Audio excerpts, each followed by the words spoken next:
início à nossa escola bíblica dominical. Reverendo Wilson não está conosco hoje, sempre no último domingo ele auxilia o reverendo Thales lá na segunda igreja, ou pregando, dando aula na segunda igreja, ou na congregação da segunda igreja do Almerinda, né? Então o reverendo Wilson não está curtindo tranquilo em casa não, está trabalhando, como sempre, né? Reverendo Wilson, cada domingo ele está trabalhando. E nós estamos terminando com catecúmenos, né, o currículo de catecúmenos. Então eu fiz a seguinte proposta, né? Eu estou juntamente com o presbítero Vlander dando aula para catecúmenos e nessas últimas aulas eu comecei a falar sobre a parte teológica. Então eu propus o seguinte, já que o reverendo Wilson não estaria hoje, de dar o estudo de catecúmenos junto com vocês aqui. Então nós vamos interromper a série Panorama Bíblico do Antigo Testamento, até porque no mês de outubro, que vai começar essa semana, nós temos algo muito especial que nós celebramos, né? Espero que ninguém diga Dia das Bruxas, né? O que nós celebramos em 31 de outubro? O quê? Reforma Protestante. Então a minha proposta foi ao longo do mês de outubro, nós vamos fazer essa pausa da série Panorama Bíblico do Antigo Testamento da classe dos adultos, e nós vamos tratar sobre as doutrinas da Reforma e a história da Reforma Protestante.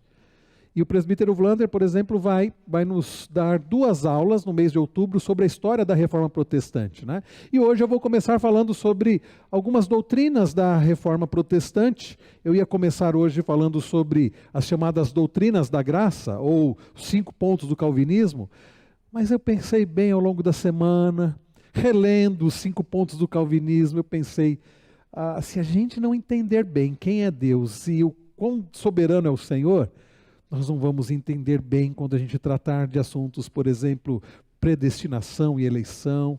A gente vai achar que Deus não podia fazer do jeito que a Bíblia diz que Ele faz. Então, antes de tudo, nós vamos falar sobre a soberania de Deus. E se Deus permitir, no próximo domingo, nós vamos começar a falar sobre as doutrinas da graça. Como Deus nos escolheu, né? Nós vamos falar sobre o que é a depravação total, nós vamos falar sobre eleição incondicional, nós vamos falar sobre a graça irresistível, nós vamos falar sobre a perseverança dos santos, nós vamos falar, meus irmãos, sobre eleição incondicional, como eu disse, sobre depravação total. Então, entendendo que Deus é soberano, nós vamos entender melhor aquilo que é conhecido hoje como os 5 pontos do calvinismo ou as doutrinas da graça. Então, antes de nós entrarmos nas chamadas doutrinas da graça, né, que tem tudo a ver com reforma protestante, e tem tudo a ver com a nossa igreja, e por isso com classe de catecúmenos, nós vamos falar sobre a soberania de Deus. Esse assunto nós temos trabalhado sobre ele já há algum tempo. Eu me lembro, eu creio que foi 2020, ao falar sobre os atributos de Deus, o ser de Deus e os seus atributos, eu dei essa aula, né? Mas eu quero voltar nessa aula porque isso é importante não somente para a classe de catecúmenos, mas é importante para todos nós, para toda a igreja. Então tratemos sobre a soberania de Deus, a doutrina da soberania de Deus. E eu começo com 2 citações. A primeira delas do estadista Abraham Kuyper, que também tinha um grande conhecimento teológico. Ele diz assim, holandês, né? Ele diz assim: não há um único centímetro quadrado em todo o domínio da nossa existência humana, sobre o qual Cristo, soberano sobre tudo, não possa reivindicar. É meu. Não há um único centímetro quadrado no universo que Cristo não possa apontar e dizer me pertence. Abraham Kuyper estava correto nisso, porque conforme João diz lá no Evangelho de João, capítulo 1, todas as coisas foram feitas por intermédio dele. E sem ele, nada do que foi feito se fez. Conforme Paulo escreve em Colossenses 1, ele é o Criador. Jesus Cristo é o Criador. E cito também, né, o personagem do século XVIII, Jonathan Edwards. A soberania de Deus sempre me pareceu uma grande parte de sua glória. É meu frequente deleite, meu frequente prazer aproximar-me de Deus e adorá-lo como um Deus soberano. Além de grande pregador, teólogo e mesmo filósofo, Jonathan Edwards, ele era um servo valoroso do Senhor, que havia compreendido quão grandioso é o Senhor e o adorava como sendo o grande poderoso Senhor, como a quem adora o grande, soberano Senhor. E agora cito Davi, que também compreendeu a grandeza do Senhor e o adorava da forma correta. Ele diz assim: teu Senhor é o poder, a grandeza, a honra, a vitória e a majestade, porque teu é tudo quanto há nos céus e na terra. Teu Senhor é o reino, e tu te exaltaste por chefe sobre todos. Davi havia compreendido que não há nada que nós possamos oferecer a Deus que já não seja dele. Davi desejava construir, o templo, foi dado a Salomão esse privilégio, mas Davi, ao promover, que as pessoas ofertassem coisas para a construção do templo, Davi diz isso: Senhor, nós não estamos dando nada para o Senhor, porque não há nada que possamos dar para aquele a qual tudo pertence, que é o Criador de todas as coisas, aquele que merece ser adorado e que já está exaltado. Não há nada que possamos dar ao Senhor que já não lhe pertence. Davi havia compreendido isso. Por isso nós lemos nos Salmos adorações belíssimas de Davi, porque Davi havia entendido que não é o homem que é o centro, mas o Senhor é o centro, que não era ele o grande rei, mas que ele apenas apontava para o grande rei que viria da sua descendência, do reino eterno, Jesus Cristo. Irmãos, pergunta: quem está no controle de tudo quanto se passa no mundo? Quem? Deus ou Satanás? Tem gente que tem a ideia de Satanás como uma força antagônica e proporcional à de Deus, no sentido de equivalente. Então é aquela luta do mal contra o bem, e Deus de um lado e Satanás do outro. Quem será que vai ganhar? Não. Satanás, ele foi criado por Deus. Quem é que existe desde sempre? Deus. Ele é o Criador. Satanás foi criado. Lutero até dizia uma frase, e talvez mal interpretada gere problema, que ele dizia assim: o diabo é o diabo de Deus, no sentido de que mesmo Satanás não pode fazer nada sem a permissão de Deus. Que mesmo o mal que Satanás executa no mundo está debaixo dos propósitos santos de Deus. Algumas coisas nós não entendemos, mas Deus tem um propósito em todas as coisas. Mesmo Satanás é limitado. Você conhece a história de Jó, não conhece? Você lembra? Satanás precisou pedir autorização para agir na vida de Jó. É como um cão amarrado, que um teólogo do passado usava essa figura, um cão amarrado que tem um limite para andar. E ele só tem aquele limite. Satanás é assim. Então quem está no controle de todo mundo não é Satanás. E também não é o homem, porque desde o humanismo as pessoas têm crido que o homem é o centro de todas as coisas. E há teólogos, pastores até conhecidos no nosso país, que dizem assim: Deus respeita tanto a vontade do homem, que Deus abriu mão da sua soberania em respeito à vontade do homem. E a gente vê Ed Renekiewicz, Ricardo Gondim falando essas bobagens. Deus respeita a vontade. Por isso que eles dizem que a Bíblia precisa ser reinterpretada. Por quê? Porque não, mas a Bíblia diz isso contra o homossexualismo, contra isso, aquilo. Isso fere o homem moderno. E nós precisamos receber todo mundo. O homem é tão importante. Vamos reinterpretar a Bíblia. Não é reinterpretar, usa uma outra frase. Qual foi? Vocês lembram? Atualizar a Bíblia. Obrigado. Atualizar a Bíblia. Vamos atualizar as Escrituras, né? Afinal de contas, a Escritura não pode ir contra o homem, o tão bom homem, e pegam a chamada doutrina do livre-arbítrio, que nós não cremos nisso, porque mesmo a nossa vontade, ela está corrompida por causa da queda, e dizem assim: não, é o homem que decide. Deus então fica lá no céu, no alto céu, apenas olhando o que nós vamos decidir, e dependendo do que a gente decidir, ele vai remanejando. Queridos, como nós poderemos confiar nas promessas de Deus, se no final das contas é o homem quem decide? Como vamos confiar no que Deus diz que vai acontecer, acerca da volta de Cristo, acerca do que Ele vai fazer, novos céus e nova terra, acerca do cuidado do Senhor sobre o seu povo, acerca de Deus cumprir as suas promessas e as promessas de redenção, sendo que é o homem que manda? Mas muitos têm dito, ensinado, e as igrejas estão lotadas. É o homem quem decide, é o livre-arbítrio. Deus abriu mão da soberania para deixar o homem decidir. Bobagem. Não é isso que o Salmo 93 diz. Não é isso que o Salmo 97 diz. Reina o Senhor, é Deus quem reina. Você compreende o que implicam as palavras soberania de Deus? Você entende o que significa isso? Dizer que Deus é soberano? A Bíblia anuncia que é Deus e não Satanás quem está controlando o que ocorre no mundo. Se você ler a Bíblia, você deve ler a Bíblia, você vai ver de Gênesis a Apocalipse que quem está no controle de tudo que existe, quem é o Criador de todas as coisas, e mais do que isso, quem dirige todas as coisas não é nem Satanás, não é nem o ser humano, mas é Deus. A Bíblia nos ensina que Deus criou todas as coisas e que Ele exerce um controle completo e soberano sobre tudo que Ele fez.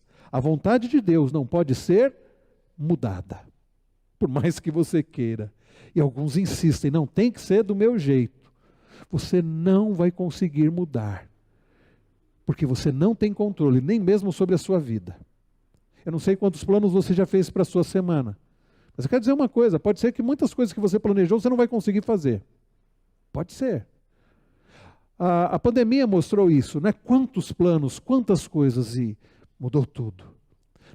Tiago diz, nós não podemos dizer eu farei isso, eu farei aquilo, amanhã eu vou fazer isso, eu vou a tal lugar. Nós não temos controle. Nós não temos controle sobre a nossa vida, no sentido de que, não é que nós não temos responsabilidade sobre a nossa vida, mas nós fazemos planos. Por que alguém, por exemplo, irmãos, deixa eu pegar minha Bíblia aqui, né, falando nisso. Por que alguém, por exemplo, planeja algo e não consegue cumprir? Por quê? Quem faz um plano e não realiza esse plano? Quais são as possibilidades? Por que disso acontecer? Por quê? O que vocês acham? Qualquer coisa, você planeja, mas não realiza aquilo. Por quê? Pode ter acontecido o quê? Hã? Uhum. Não, mas estou dizendo assim de coisas, formas práticas. Você diz assim, amanhã eu vou para São Paulo. Imprevistos. Que tipos de imprevistos? Um acidente, quebra o carro, alguém fica doente, né? Alguém fica doente. Ou seja, um imprevisto, algo aconteceu, fugiu do seu controle. Ou pode ser porque você não conseguiu, você planejou algo, mas não teve capacidade para executar. Ou pode ser que você teve uma ideia melhor. Olha, eu planejei fazer tal coisa, mas pensando bem, não. Se eu fizer diferente, vai ser melhor. Agora, e com Deus? Isso pode acontecer? Acontecem imprevistos para aquele que conhece todas as coisas? Acontece imprevisto? Não. Ou então ele não conseguiu realizar.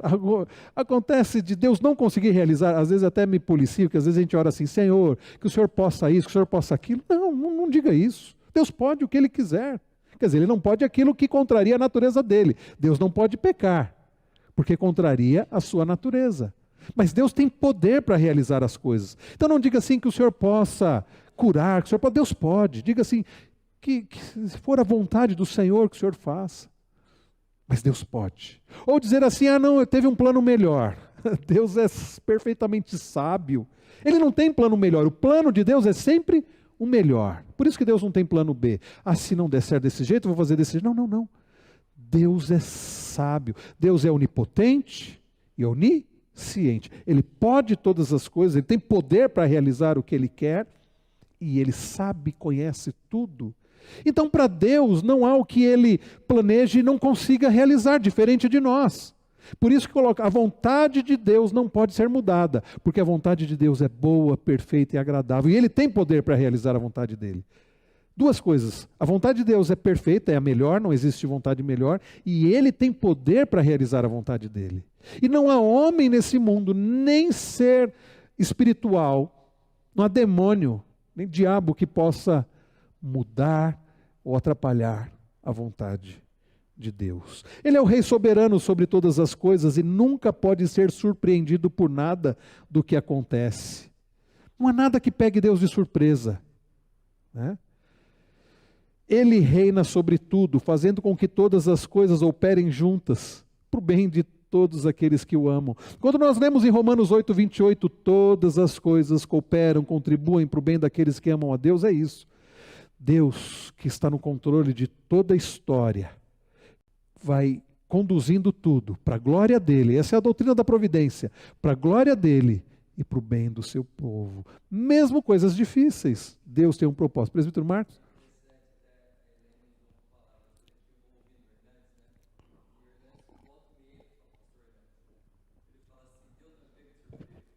Deus não é pego de surpresa.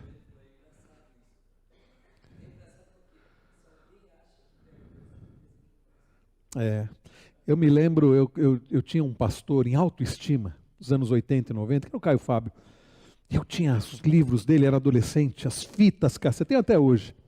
E muitos livros são bons. Esses dias eu citei um, que é De Frutos Onde Deus Semear Você. Né? E tenho também aquele que fala Seguir Jesus, o mais fascinante projeto de vida, que ele fala da graça. E eu tinha esse pastor em autoestima, e muitos tinham, né? E um dia ele foi pregar lá em Guarulhos, no ginásio Tomeuzão. E fui eu lá, ouvir o grande pastor presbiteriano Caio Fábio. E aí ele pregou naquele texto, eu não me lembro agora, não me recordo a referência, mas da mulher que vai até Jesus, né? E pede, e Jesus diz assim, não é bom tirar da boca dos filhos para dar aos cachorrinhos, né? E ela diz assim, não, mas não tem problema, não tem problema. Para mim não tem problema que eu comer daquilo que cai, né? Das migalhas que caem. E o Caio Fábio disse assim, que nesse momento, aquela mulher, com a resposta dela, pegou Jesus de surpresa.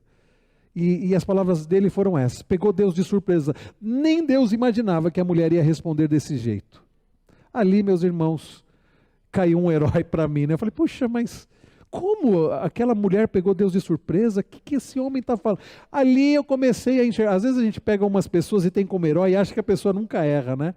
E a partir dali, aliás, foram vários erros, né, daquele homem. Mas o fato é que isso mostra que ninguém é perfeito. Ninguém é perfeito. Não tem pastor perfeito, inspirado. O que é inspirado é a palavra de Deus, né? Por isso, nós devemos tomar cuidado de colocar algumas pessoas, né, como... E quando aquela pessoa falha, aí tem gente... Quanta gente se desviou porque... aquele que eu tinha em autoestima pecou, caiu, então... Não, meus irmãos, nós temos que olhar para aquele que é perfeito. Por isso que o autor aos Hebreus diz, olhando firmemente para o autor e consumador da fé, Jesus, né? Mas voltando aqui, então Deus não é pego de surpresa. E todas as coisas cooperam para o bem daqueles que amam a Deus. Ele tem controle sobre a história e ele conduz tudo para a sua glória e para o bem do seu povo. Pense na história de José.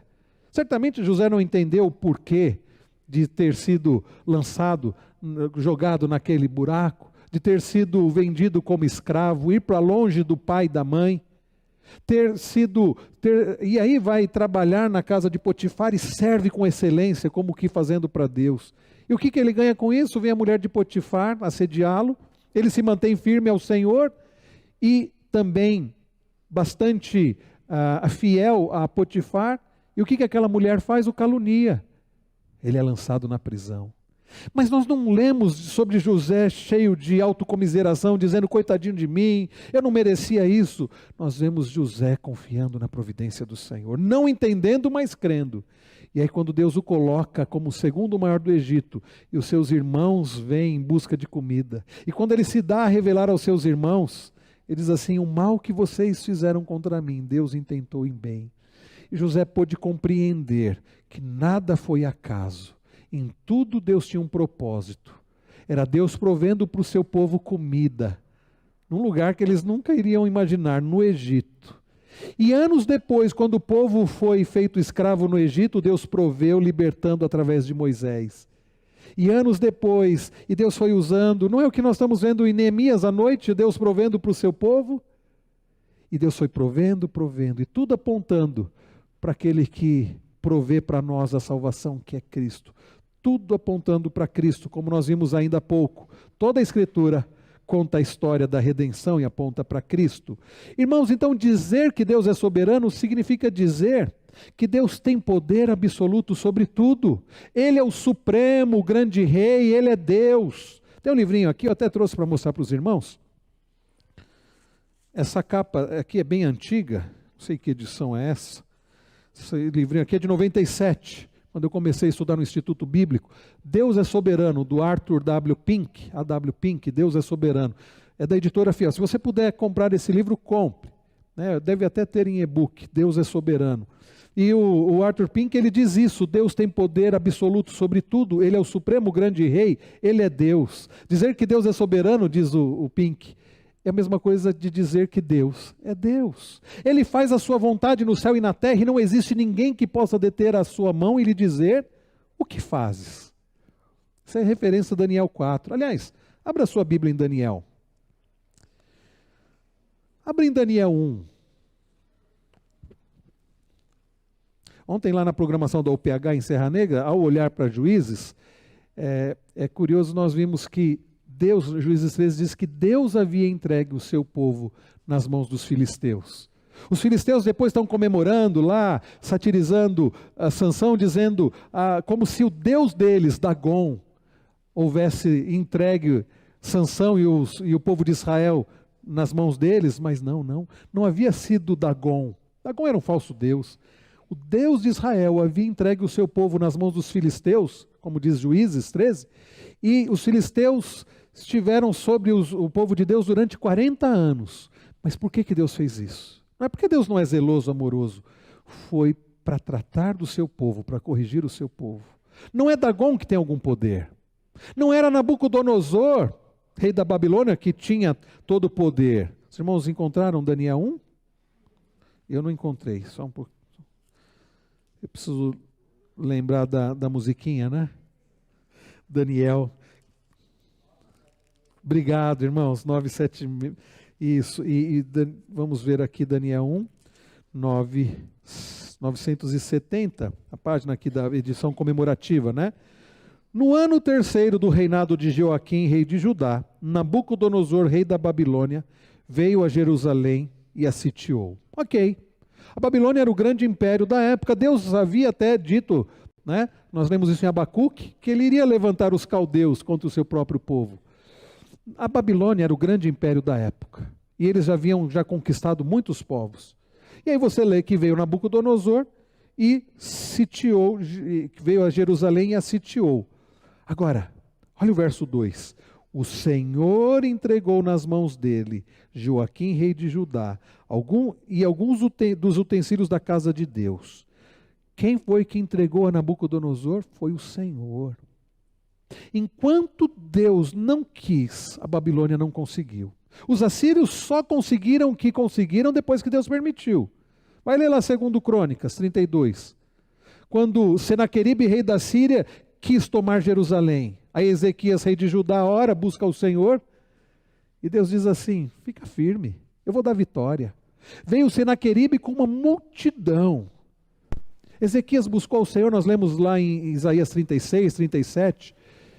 E aí Ezequias reúne o povo que era um povo fraco, diante do grande exército assírio. E Ezequias diz assim: olha, não tenham medo não. Esse é um dos textos mais bonitos que eu acho, né?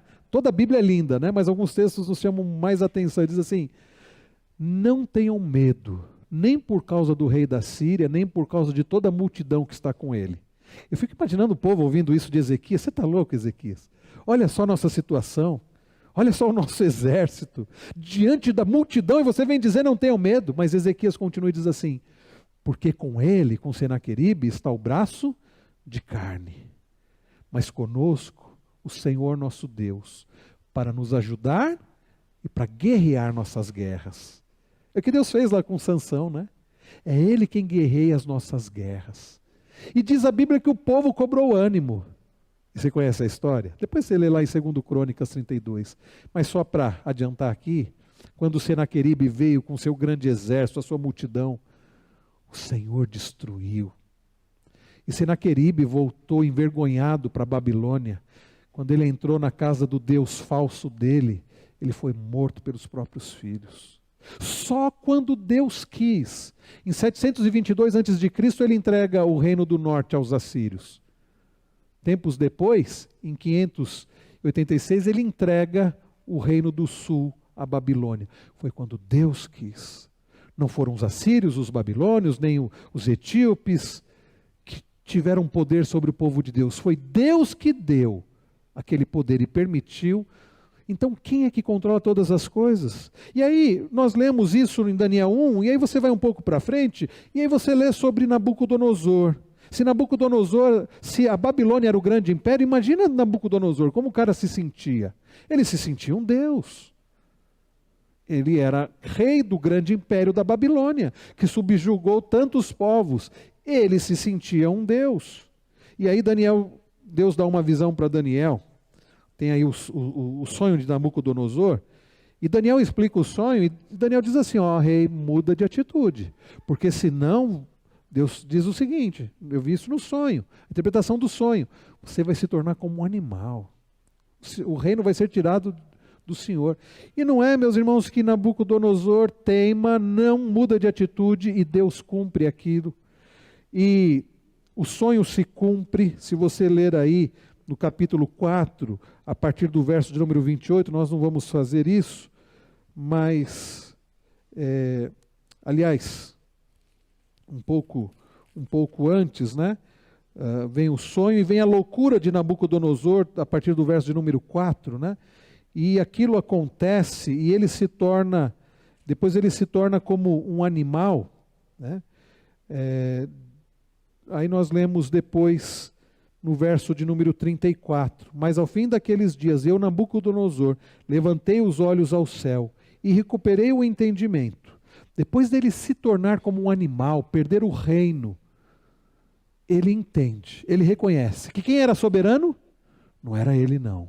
Foi preciso Deus humilhá-lo para ele reconhecer que quem é soberano é Deus. Olha o que ele diz: levantei os olhos ao céu, recuperei o entendimento, então eu bendisse. Olha como ele se refere a Deus. Irmãos, não é fantástico isso?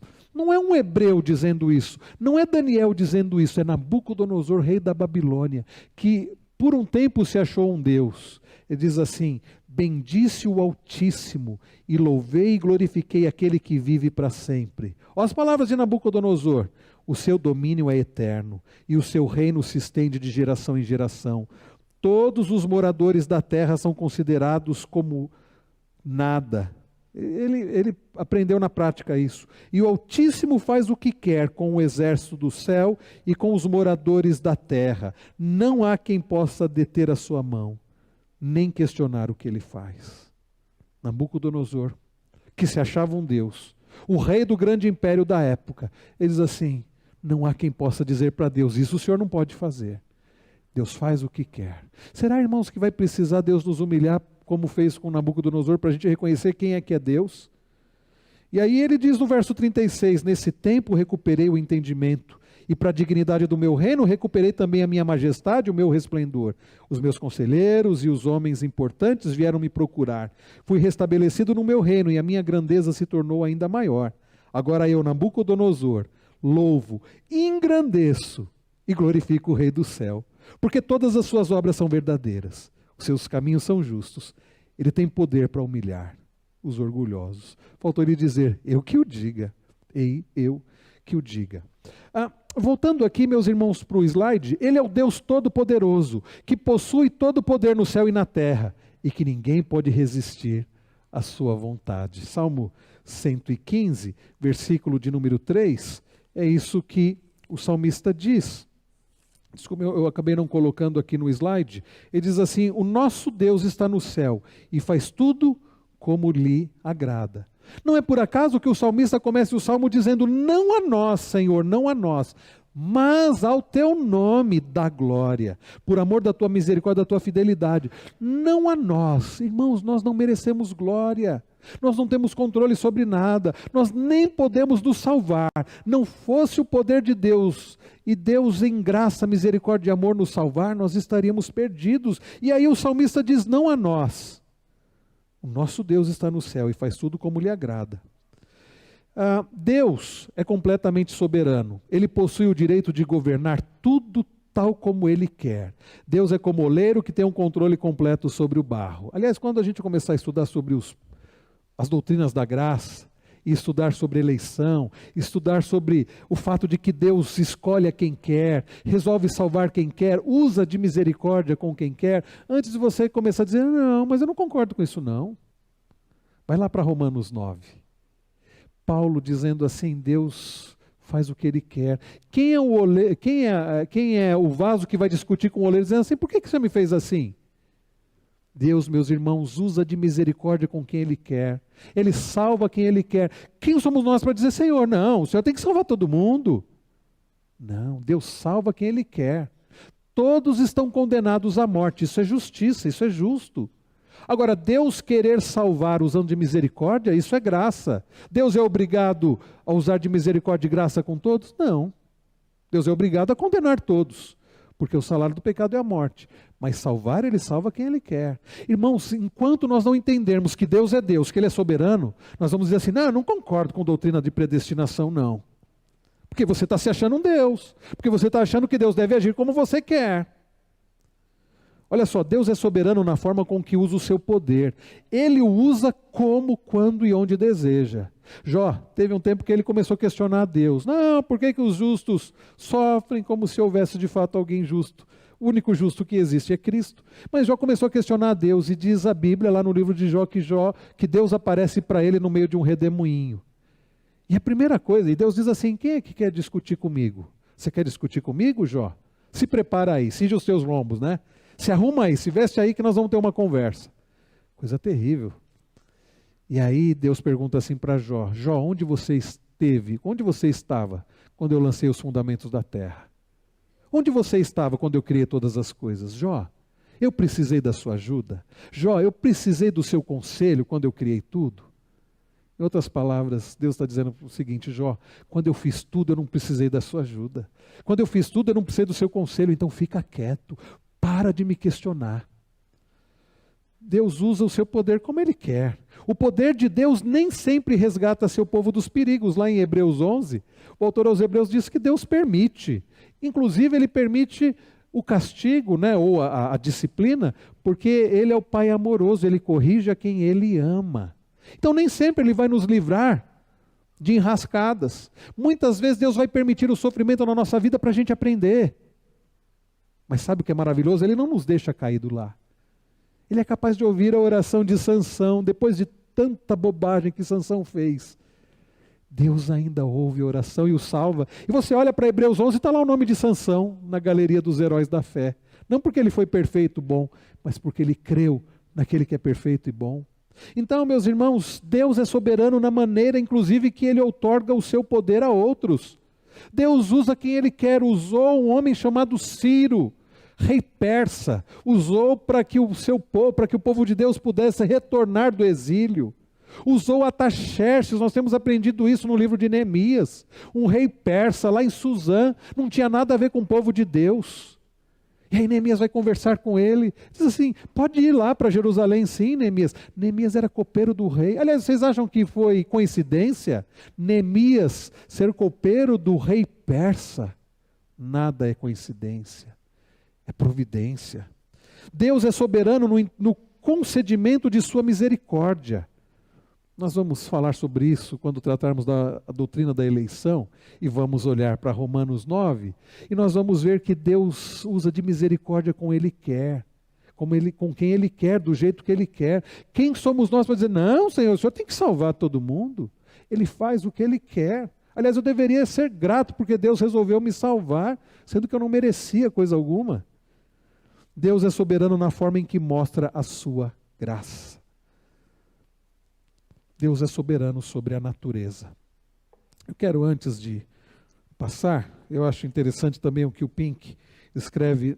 Ele diz assim, como o Deus da Bíblia é diferente do Deus da cristandade moderna. Esse livro é antigo. Ele diz, o conceito de deidade que predomina hoje em dia, mesmo entre os que professam crer nas Escrituras, é uma deplorável caricatura e burlesca imitação da verdade. O Deus do século XX, quando ele escreveu esse livro, e a gente acrescenta, e do século XXI, é um ser enfraquecido e incapaz, que não infunde respeito a qualquer pessoa que realmente pensa.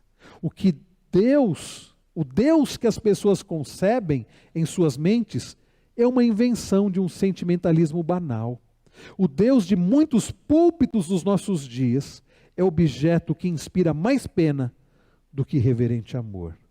Dizer que Deus Pai propôs a salvação de toda a raça humana, que o Filho de Deus morreu com a expressa intenção de salvar a todos os homens, e que Deus e Espírito Santo está agora esforçando-se para ganhar o mundo para Cristo, implorando para as pessoas abrirem um coração, eu acrescento, quando se pode observar facilmente que a grande maioria de nossos semelhantes está morrendo no pecado e passando por uma eternidade desesperadora, seria dizer que Deus Pai está frustrado, Deus Filho está insatisfeito e Deus Espírito Santo está derrotado. Sabe, o Pink escreveu isso há anos atrás, no século passado, mas continua sendo essa a ideia de Deus que as pessoas têm hoje. E continua sendo a mensagem pregada em muitos púlpitos nas igrejas hoje. Um Deus está dizendo assim: por favor, me aceite, abre o seu coração. Pega um texto lá de Apocalipse que Jesus diz: eis que estou à porta e bato. E é Jesus falando para uma igreja em termos de santificação, para aqueles que já têm a Cristo, dizendo: abra a palavra e eu vou te dar crescimento. E pegam para dizer que o ímpio, que Deus está dizendo para o ímpio: abra por favor o seu coração e me dê uma chance. Não é este o Deus da Bíblia. O Deus da Bíblia não é este que muitas igrejas estão cultuando, colocando o homem no centro, fazendo o show gospel para agradar o homem, com mensagens de autoajuda dizendo: você pode, você consegue. O Deus da Bíblia, meus irmãos, é aquele que reina sobre tudo, que deve ser cultuado conforme a sua palavra, e que é a ele que deve ser dada a glória, não ao ser humano, não a ser humano algum. E então, nós lemos em Apocalipse 4:11, tu és digno, Senhor e Deus nosso, de receber a glória, a honra e o poder, porque todas as coisas tu criaste, sim, por causa da tua vontade vieram a existir e foram criadas. Bem, se Ele é o Criador de todas as coisas, e Ele é, e o sustentador de todas as coisas, a quem deve ser dada a glória, a honra e o poder? A Ele, somente a Ele, sempre a Ele. Irmãos queridos, Deus controla a natureza. Deus não só fez todas as coisas pelo seu próprio poder soberano, nós lemos lá em Gênesis, né? Deus criando todas as coisas. Na teologia a gente chama de criação ex nihilo. Ele cria tudo do nada, pelo poder da sua palavra ele diz: haja e houve. Haja luz e houve luz. Deus não somente criou todas as coisas, mas também Ele governa todas as coisas. Ele não é o Deus de Aristóteles, Ele não é o Deus de Nietzsche, Ele não é o Deus da filosofia, de muitos filósofos que dizem assim: não, Deus, Ele criou tudo, Ele criou o universo, deu corda no universo e deixou lá funcionando, e agora Ele está longe. Inclusive abriu mão da sua soberania em respeito ao homem. O homem que se vire, façam o que vocês quiserem, eu vou ficar de longe só olhando o circo pegar fogo. Aliás, se fosse assim, o circo já teria pego fogo há muito tempo. Ele é aquele que criou todas as coisas e que controla todas as coisas. Nada é por acaso. É por isso que não precisa se desesperar com relação a eleições. Você deve orar sim, sem dúvida alguma, mas não se desesperar, porque Deus está no controle de todas as coisas. Imagine somente o que aconteceria se Deus não controlasse o que Ele criou. Como seria? Deus deu corda no universo e se afastou. Deixa que as leis, né, da física vão continuando aí. Suponha que Deus tenha feito o mundo e depois o abandonasse para que fosse governado pelas assim chamadas leis da natureza. Se Deus agisse assim, então não teríamos certeza de que o mundo não poderia ser destruído. Não teríamos certeza nem que o mundo seria restaurado. Imagine a nossa cosmovisão bíblica: criação, queda, redenção e consumação.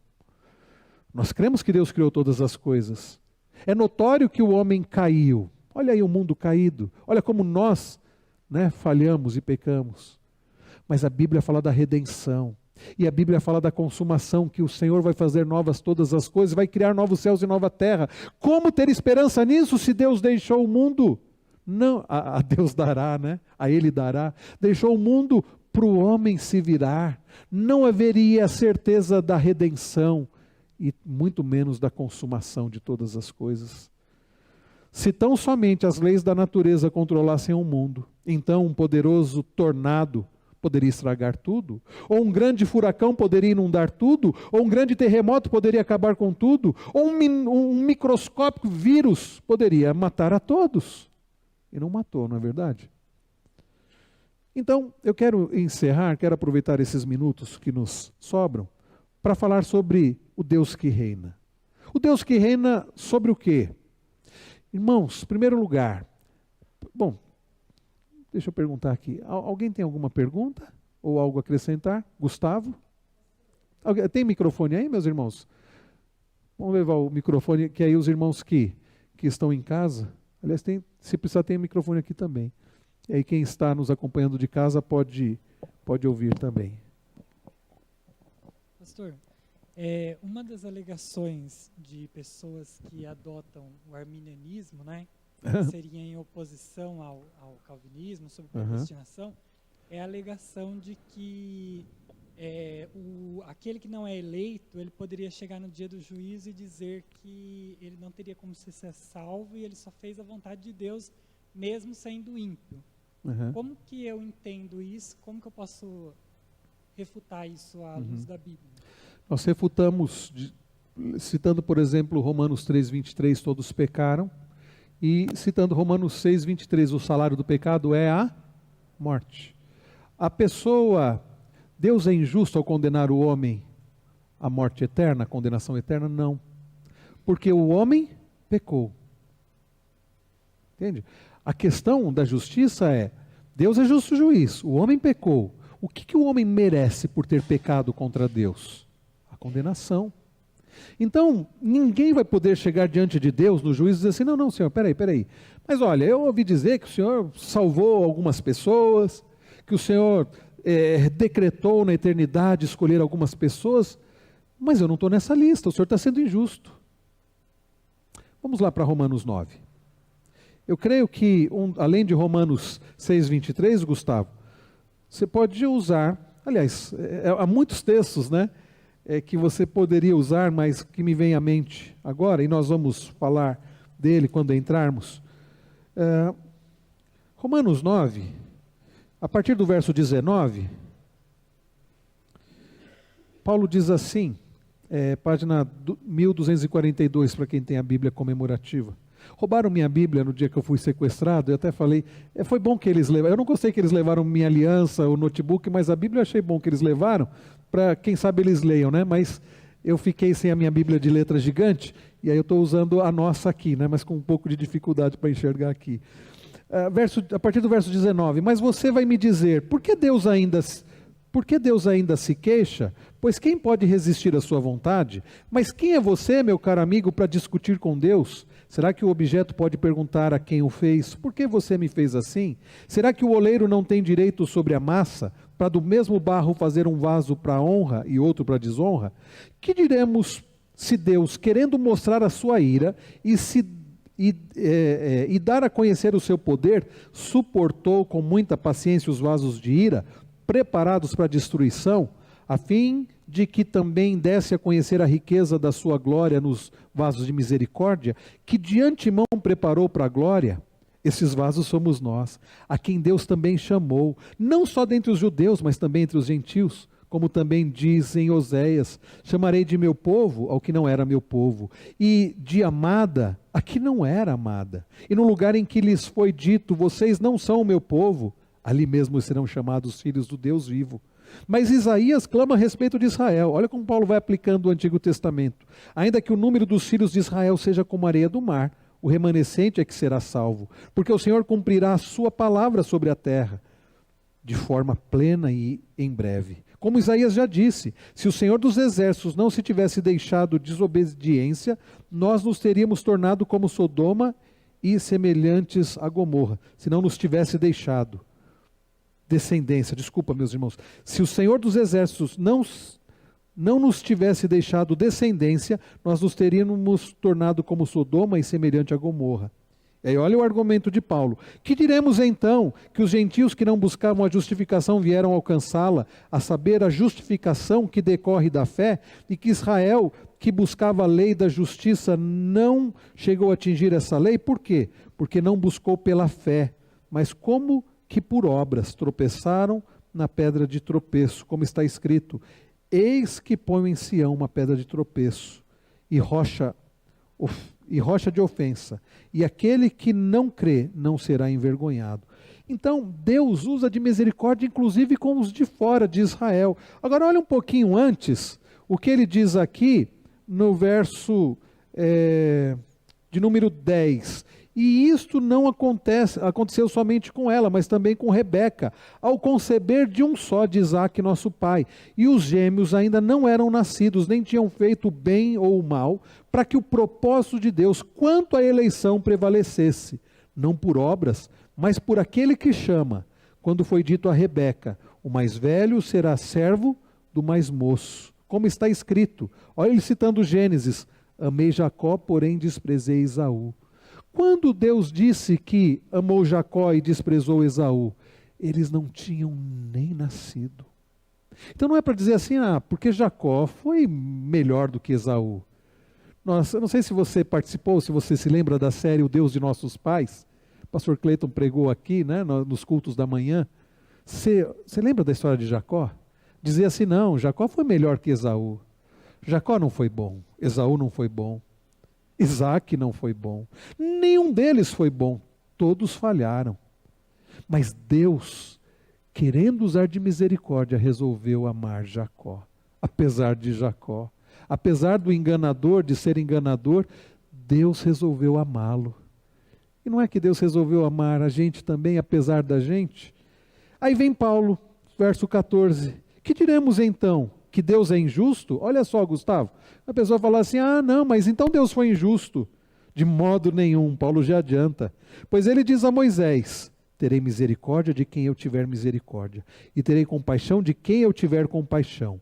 Assim, pois, isso não depende, olha como isso é sério, irmãos, não depende de quem quer ou de quem corre, mas de Deus que tem misericórdia. Porque a Escritura diz a Faraó: foi para isso mesmo que eu levantei, para mostrar em você o meu poder e para que o meu nome seja anunciado em toda a terra. Logo, Deus tem misericórdia de quem quer e também endurece a quem Ele quer. Eu mereço de forma justa a condenação, porque eu pequei, ok? O salário do pecado é a morte.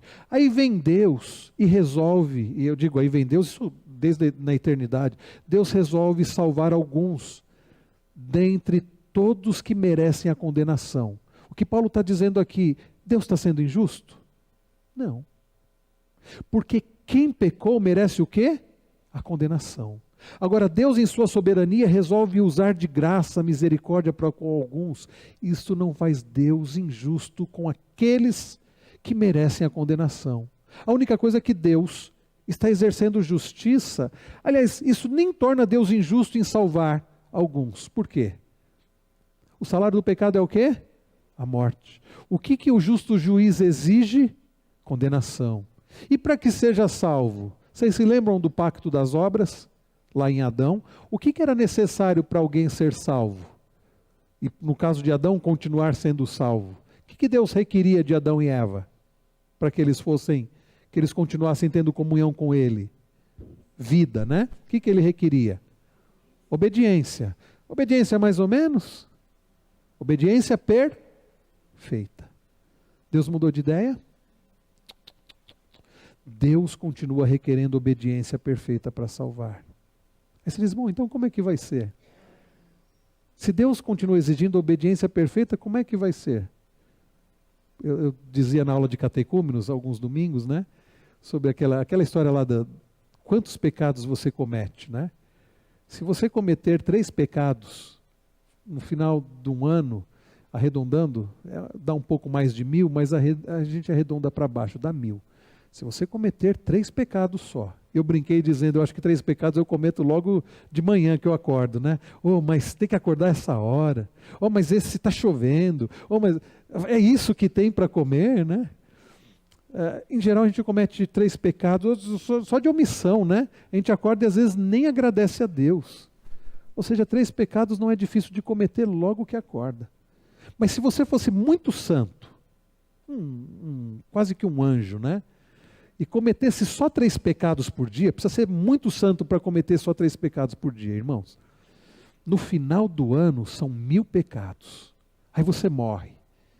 Eu fiz 47 anos recentemente, eu chegaria, se eu cometesse só 3 pecados por dia, Infelizmente é mais que isso.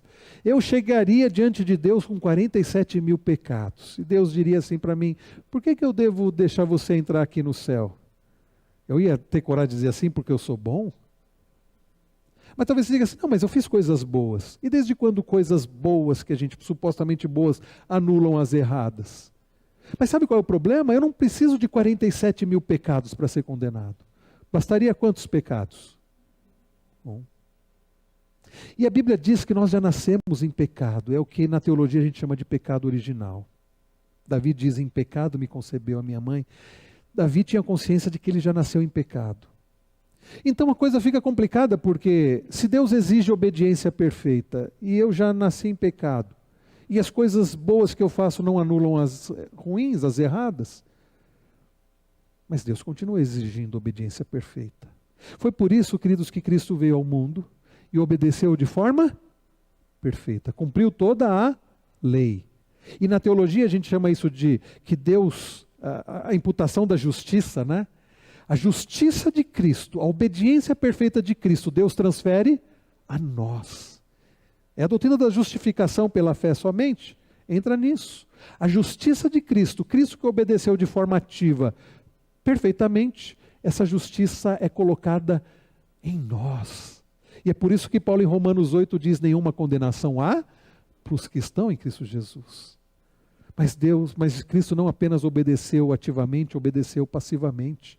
Na cruz do Calvário, ele levou sobre si a culpa dos nossos pecados. Não foi isso que ele disse, não foi por isso que ele disse assim, está consumado, está pago. Deus continua exigindo obediência perfeita. Mas nós somos salvos por causa de Cristo, porque a obediência perfeita de Cristo que foi colocada em nós. E a culpa dos nossos pecados foi paga na cruz do Calvário. Você entende que a salvação é pela graça? Em nenhuma parte da Bíblia, quando fala do tribunal, fala que será dada a palavra a alguém. Fala que será aberto o livro da vida, em que Deus vai falar, o Pai vai falar, e somente o advogado, o justo, que nos defenderá. Exato. Inclusive, novamente, Cito Hernandes, que eu ia abrir 1 João 1 para dizer Hernandes isso. fala naquele versículo que eu fiquei meio encafifado, fui pesquisar também um pouco, sobre aqueles que serão lançados. Porém, no dia final serão... Ele falou que serão colocados, porém, Jesus, o justo, o único advogado que vai falar perante o Pai. Porque Deus só concede para o advogado justo. Nem Satanás, o acusador. E nem Maria, né? E nem Maria, o pessoal assiste o Alto da ninguém. Compadecida, né? Ah, Maria vai Sim. interceder. Não. Então, se a gente estudar a Bíblia, fica achismo. Né? Achismo. E a Bíblia é a verdade. Perfeito. Então fica mentiras. Perfeito. Tá? Aliás, Maria, o advogado vai interceder por ela também, porque ela também pecou. Eu ia citar João 9 por causa disso. Se confessarmos os nossos pecados, Ele é fiel e justo para nos perdoar os pecados e nos purificar de toda injustiça. E depois, João vai dizer que se pecarmos, nós temos um advogado junto ao Pai, Jesus Cristo, o justo. Mas nós vamos voltar nesse assunto, viu, Gustavo? Nós vamos voltar, eu só estou falando da soberania de Deus para a gente entender bem quando a gente falar sobre a doutrina da eleição, que vai surgir essas questões. Se a gente não entender que Deus salva quem Ele quer, nós vamos questionar isso. Mas por que Deus não salvou todo mundo? Bom, a resposta é porque Ele não quis. Mas Deus está sendo injusto? Não. Quem não é salvo porque Deus, porque Deus não quis salvar. É porque a pessoa pecou e merece a condenação. Deus só não usou de graça e misericórdia para salvar, mas Deus não está sendo injusto, a pessoa está recebendo o que ela merece. Mas vamos continuar aqui, nosso horário encerrou, só para a gente fechar. A soberania de Deus se refere ao seu justo governo e domínio sobre todas as coisas. O soberano é supremo em posição, poder e autoridade. Não são os governantes do mundo que regem tudo, é Deus. Inclusive usando os governantes, como Ele fez com Ciro, como Ele fez com Ataxerxes, como Ele fez com Nabucodonosor, como Ele vai fazer com o próximo presidente. Ele, inclusive, se Ele quiser nos corrigir, nos disciplinar. Às vezes Ele levanta presidentes, governantes, para o nosso sofrimento, mas é para o nosso bem, para a nossa correção, né? O soberano é supremo. As Escrituras repetidamente atestam o governo de Deus como incomparável. Sobretudo nos Salmos, nós não temos tempo para ler os Salmos, né, que falam sobre isso, os Salmos de intronização, reina o Senhor está no seu santo, está no seu trono, né, o Senhor nas alturas, nos quais ressoa o tema de que o Senhor reina. Salmo 93, Salmo 97, alguns dos salmos que eu citei. Segundo, a soberania de Deus comunica seu poder sobre seus inimigos. Muitos cristãos vivem como se o diabo fosse soberano, temendo os efeitos de seu poder e malícia em suas vidas. E aí você tem que dizer, está amarrado. Tiago diz, resisti ao diabo e ele fugirá de vós. Você não precisa temer o diabo. Você tem que resistir a ele, você tem que temer a Deus, né? No entanto, embora o poder de Satanás seja maior que o nosso, e sem dúvida, o poder de Satanás é maior que o nosso, o conhecimento que ele tem das Escrituras é muito maior que o nosso, e ele vai torcendo, ele tem feito isso, né, desde o Éden, torcendo a Bíblia. Não é nada comparado ao poder do nosso Deus soberano. O diabo é uma criatura, e a Bíblia diz que ele será lançado no lago de fogo. Ele não vai ficar no inferno como aparece nos desenhos, né? O inferno lá, aquele caldeirão, e o diabo com aquele chifre, e um tridente espetando todo mundo. Ele vai sofrer no inferno. Porque quem comanda o inferno não é o diabo, é Deus. A soberania de Deus estabelece seu poder sobre nossas circunstâncias. Irmãos, isso nos dá conforto. Diferente da teologia relacional, do teísmo aberto, que diz, Deus abriu mão da sua soberania, agora é com a gente. Então é você que... Não, nosso futuro não repousa nas mãos de seres humanos.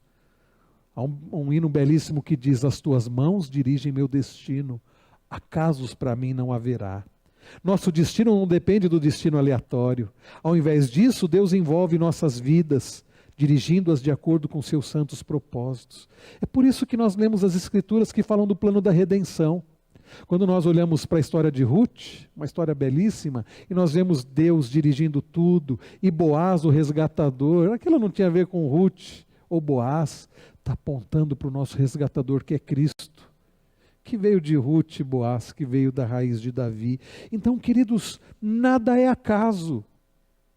Eu sei que o que eu passei não foi acaso. O que você passa não é acaso. Deus tem um propósito em tudo. Não desperdice o seu câncer, como escreveu John Piper quando passou por câncer. Quando você sofrer, não desperdice o sofrimento. Entenda que Deus tem um propósito, inclusive no sofrimento. A soberania de Deus... Bom, isso aqui já foi, né? Então, eu vou parar por aqui, meus irmãos. A ideia aqui há muito mais para falar sobre a soberania de Deus. Eu recomendo mais uma vez esse livro, Deus é Soberano, no Arthur W. Pink, né, da editora Fiel. Mas eu quero que vocês guardem isso. Quem governa todas as coisas? Não é Satanás e nem somos nós, não é o ser humano, é Deus. Quem dirige o universo é o Senhor. Nenhum fio de cabelo da nossa cabeça cai sem o controle dele. Nem um pássaro cai sem o controle dele. Deus tem controle sobre tudo. Isso deve nos levar a descansar no Senhor. Eu não sei o futuro. Eu não preciso de cartomantes. Eu não preciso de adivinhos. Eu nem preciso conhecer o futuro. Mas eu sei quem é o Senhor. Aquele que garante que estará comigo sempre. E que eu estarei com Ele.